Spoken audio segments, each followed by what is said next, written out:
अस्सलाम वालेकुम my dear friends and students. आज हम रेडियोलॉजी का सेकंड लेक्चर डिस्कस करने जा रहे हैं, that is discovery of x-rays. तो कैसे हुई थी डिस्कवरी ऑफ एक्सरेज और किसने की थी डिस्कवरी ऑफ एक्सरेज, आइए हम इसी के बारे में जानते हैं। तो जो डिस्कवरी ऑफ एक्सरेज है, डिस्कवरी ऑफ एक्सरेज एक जर्मन फिजिस्ट था, that is the Sir Wilhelm Conrad Roentgen, जिसने डिस्कवरी की थी एक्सरेज की, दैट इज 8 नवंबर 1895 में। तो 8 नवंबर 1895 में सर विल्हेल्म कॉनराड रोंजन ने डिस्कवरी की थी एक्सरेज की। तो आप सबको पता होगा ये भी कि जो 8 नवंबर है, 8 नवंबर को हम सेलिब्रेट कर देते हैं वर्ल्ड रेडियोलॉजी डे। तो 8 November is celebrated as world radiology day. तो 8 नवंबर को हम सेलिब्रेट कर देते हैं वर्ल्ड रेडियोलॉजी डे। हाँ, अब उस टाइम पे क्या हुआ था, 1895 में क्या हुआ था, एट दैट टाइम जो कैथोड रेज थे, यानी कि जो इलेक्ट्रॉन्स थे, इलेक्ट्रॉन्स वर डिस्कवर्ड। तो एट दैट टाइम इलेक्ट्रॉन्स की डिस्कवरी हुई थी, कैथोड रेज की डिस्कवरी हुई थी। जब कैथोड रेज की डिस्कवरी हुई थी, इलेक्ट्रॉन्स की डिस्कवरी हुई थी, मगर कैथोड रेज के प्रॉपर्टीज के बारे में अभी दुनिया के पास कोई इंफॉर्मेशन नहीं थी। तो इसी प्रॉपर्टीज ऑफ कैथोड रेज को दुनिया के सामने लाने के लिए, डिस्कवर करने के लिए, जो सर विल्हेल्म कॉनराड रोंजन था, इसने एक्सपेरिमेंट करना स्टार्ट किया। किसके ऊपर एक्सपेरिमेंट करना स्टार्ट किया? इसने अपना एक्सपेरिमेंट स्टार्ट किया on the properties of cathode rays. तो कैथोड रेज की प्रॉपर्टीज को दुनिया के सामने लाने के लिए इसने अपना एक्सपेरिमेंट स्टार्ट किया। तो एक्सपेरिमेंट सेटअप इसका क्या था? इसने एक ट्यूब लिया था, that tube is named as Crookes tube. इसी क्रुक्स ट्यूब को हम दूसरा नाम भी बोल देते हैं, that are called as vacuum tube. Now the question here is कि what do you mean by Crookes tube? हाँ, Crookes tube के components क्या क्या होते हैं? इस Crookes tube के अंदर जो पहला component होता है, that are called as गिलास बल्ब बोला जाता है या गिलास ट्यूब बोला जाता है।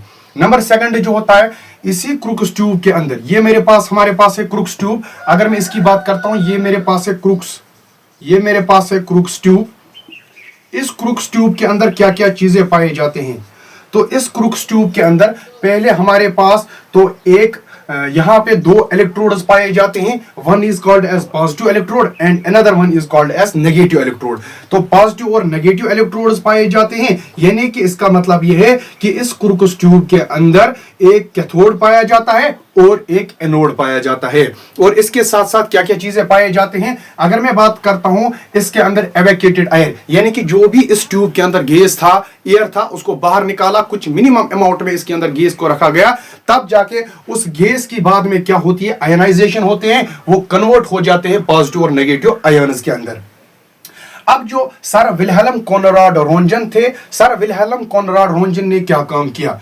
तो सर विल्हेल्म कॉनराड रोंजन ने जो क्रुक्स ट्यूब लाया, इसके अंदर जो इसने दो इलेक्ट्रोड्स को रखा, पॉजिटिव और नेगेटिव इलेक्ट्रोड को रखा, इसने गैस को इसके अंदर थोड़ा सा एवैक्यूएटेड एयर इसके अंदर रखा, ताकि उस गैस की आयनाइजेशन हो जाए, वो पॉजिटिव और नेगेटिव आयन्स में कन्वर्ट हो जाए। उसके बाद हुआ क्या, इस सर विल्हेल्म कॉनराड रोंजन ने यहां से इस क्रुक्स ट्यूब के ऊपर हाई वोल्टेज करंट को अप्लाई किया। जब उसने हाई वोल्टेज करंट को अप्लाई किया, एट दैट टाइम हुआ क्या, यहां से जैसे ही इसने हाई वोल्टेज करंट को अप्लाई किया, ये क्रुक्स ट्यूब से हुआ क्या, इस कैथोड से यहां से कुछ इलेक्ट्रॉन्स निकले, जो किसके ऊपर स्ट्राइक करते थे, जो एनोड के ऊपर स्ट्राइक करते थे। तो इसका मतलब हाई वोल्टेज करंट अप्लाई करने पे इस कैथोड से निकलते थे इलेक्ट्रॉन्स, वो किसके ऊपर स्ट्राइक करते थे, एनोड के ऊपर स्ट्राइक करते थे। तो जैसे ही वो स्ट्राइक करते थे एनोड के ऊपर, उसके बाद यहां से हुआ क्या, यहां से कुछ अननोन रेज बाहर निकले। ये अननोन रेज किसके ऊपर पड़े? ये अननोन रेज फ्लोरेसेंट प्लेट के ऊपर पड़े। जैसे ही ये अननोन रेज फ्लोरेसेंट प्लेट के ऊपर पड़ गए, ये फ्लोरेसेंट प्लेट जो था, ये फैंट ग्लो दिखाने लगा। तो उसके बाद जो सर विल्हेल्म कॉनराड रोंजन थे, इसने क्या काम किया, इसने इसी क्रुक्स ट्यूब को उठाकर कहां पे लिया, he enclosed this Crookes tube into the black cardboard and placed them into the dark room lab। उसके बाद इस क्रुक्स ट्यूब को सर विल्हेल्म कॉनराड रोंजन ने उठाया और इसको कवर किया एक ब्लैक कार्डबोर्ड से। तो जैसे ही इसने ब्लैक कार्डबोर्ड के साथ इसको कवर किया, उसके बाद इस क्रुक्स ट्यूब को उठाकर अपने डार्क रूम में ले आया। तो डार्क रूम में ले आने के बाद इसने क्या काम किया, ही प्लेस्ड ए फ्लोरेसेंट प्लेट। उसके बाद ये जो क्रुक्स ट्यूब था, इस क्रुक्स ट्यूब के आगे इसने किसको रखा? फ्लोरेसेंट प्लेट को रखा। और जो फ्लोरेसेंट प्लेट इसने रखा, इस फ्लोरेसेंट प्लेट के ऊपर इसने एक कवरिंग कर दी। किसकी कवरिंग कर दी? That are known as barium platinocyanide. तो बेरियम प्लेटिनोसाइड की कवरिंग इसने इस फ्लोरेसेंट प्लेट के ऊपर की। तो उसके बाद हुआ क्या? उसके बाद फिर से वही प्रोसेस स्टार्ट हुई कि इस सर विल्हेल्म कॉनराड रोंजन ने इस क्रुक्स ट्यूब के ऊपर हाई वोल्टेज करंट को अप्लाई किया। जैसे ही हाई वोल्टेज करंट फिर से अप्लाई किया अपने डार्क रूम लैब के अंदर, तो उसके बाद कैथोड से इलेक्ट्रॉन्स निकले जो कि स्ट्राइक कर रहे थे एनोड के ऊपर। तो जैसे ही ये स्ट्राइक कर रहे थे एनोड के ऊपर, यहां से कुछ रेज बाहर निकलते थे जो इस फ्लोरेसेंट प्लेट के ऊपर गिर रहे थे। जैसे ही फ्लोरेसेंट प्लेट के ऊपर ये अननोन रेज गिरते थे, ये जो फ्लोरेसेंट प्लेट था, ये फ्लोरेसेंट प्लेट फेंट ग्लो दिखाने लगा। तो सर विल्हेल्म कॉनराड रोंजन ने इसको अच्छे से ऑब्जर्व करने के बाद, जो सर विल्हेल्म कॉनराड रोंजन था, ये डीपली फैसिनेटेड हुआ, यानी कि ये हैरान हुआ ये सब देख के कि कैथोड से हाई वोल्टेज अप्लाई करने पे कैथोड से इलेक्ट्रॉन्स निकलते हैं जो कि स्ट्राइक करते हैं एनोड के ऊपर। उसके बाद ये अननोन रेज फ्लोरेसेंट प्लेट के ऊपर पड़ रहे हैं। फ्लोरेसेंट प्लेट पड़ने के बाद यहां से जो फ्लोरेसेंट प्लेट है, ये एक फेंट ग्लो दिखाने लगा। तो फेंट ग्लो दिखाने के बाद जो सर विल्हेल्म कॉनराड रोंजन था, ये डीपली फैसिनेटेड हुआ। डीपली फैसिनेटेड का मतलब ये पूरा हैरान हुआ ये सारा सेटअप देख के, ये सारा चीजें, इन सभी चीजों को देख के ये हैरान हुआ। उसके बाद इसने क्या काम किया? ये जो यहां से ये अननोन रेज निकलते थे, इन्हीं अननोन रेज को इसने बाद में नाम दिया एक्स रेज। तो सबको पता है कि जो एक्स वर्ड, एक्स अल्फाबेट हमारे पास है, एक्स अल्फाबेट हम किसी अननोन, किसी अनजान चीज के लिए इस्तेमाल में लाते हैं।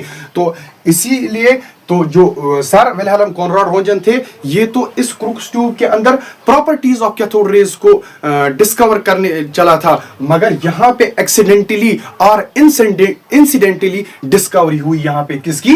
अननोन रेज की। और उन्हीं अननोन रेज को सर विल्हेल्म कॉनराड रोंजन ने फिर बाद में नाम दिया एक्स रेज, यानी कि अननोन रेज। उसके बाद हुआ क्या? ये जो सर विल्हेल्म कॉनराड रोंजन थे, सर विल्हेल्म कॉनराड रोंजन ने उसके बाद क्या काम किया? Sir Wilhelm Conrad Roentgen take first X-ray of wife left hand. तो उसके बाद इसने अपनी वाइफ को लाया।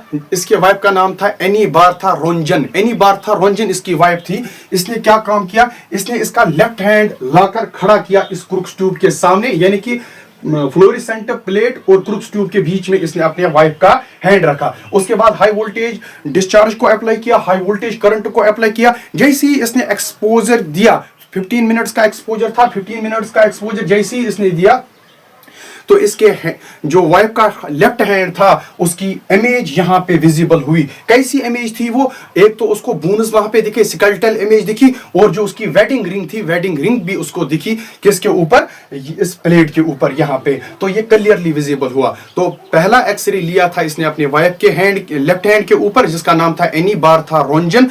उसके साथ साथ वहां पे उसको बोनस विजिबल हुए और उसकी वेडिंग रिंग वहां पे विजिबल हुई।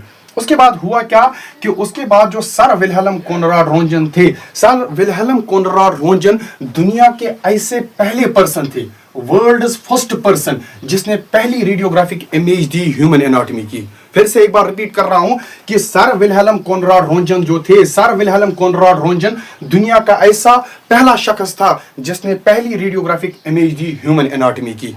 उसके बाद क्या काम हुआ? उसके बाद दिसंबर 28, 1895 में इसने इन्वेस्टिगेट किए प्रॉपर्टीज ऑफ एक्सरेज।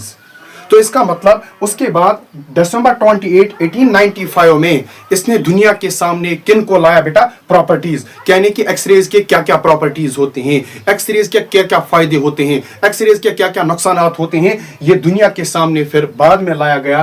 किसने? सर विल्हेल्म कॉनराड रोंजन ने दिसंबर 28 को।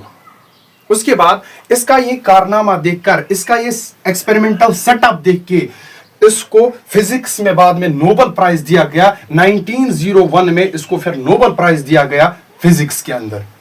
तो ये था आज का lecture about the discovery of the X rays. I hope आपको ये सारा क्रिस्टल क्लियर हुआ होगा। अगर किसी भी जगह कोई भी कंफ्यूजन हो या कोई भी क्वेश्चन हो या कोई भी क्वेरी हो, आप मुझे कमेंट बॉक्स में पूछ सकते हो। थैंक्स।